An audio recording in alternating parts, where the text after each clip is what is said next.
விக்ரமாதித்தனிடம் வேதாளம் ஒரு கேள்வி கேட்டது.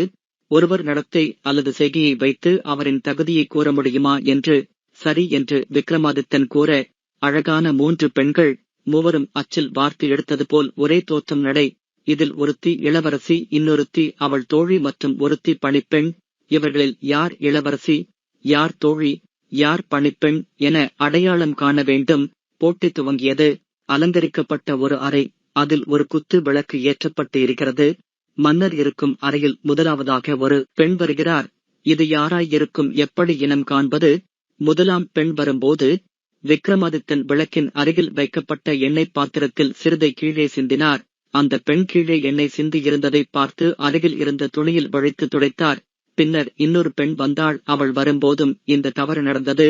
அவள் அந்த சிதறிய எண்ணெயை வழித்து தன் தலையில் தடவிக்கொண்டாள். மூன்றாவதாக வந்தவள் கீழே சிதறியிருந்த எண்ணெயை பார்த்து தன் கையை தட்டி சேடி பெண்களை அழைத்து அந்த சிதறிய எண்ணெயை துடைக்க ஆணையிட்டார். ஆகவே கீழே சிந்திய எண்ணெயை தலையில் தடவியவள் வேலைக்காரி, கீழே சிந்திய எண்ணெயை துணியால் துடைத்தவள் தோழி, சேடிப் பெண்களை விழித்து அந்த சிந்திய எண்ணெயை துடைக்க கூறியவள்தான் இளவரசி என்றாராம். ஒரே காட்சி, 3 பெண்கள். அவர்கள் செயல் நடத்தை அவர்களை ஏதோ ஒரு விதத்தில் இனம் காட்டும் என்பதுதான் இதன் சிறப்பு.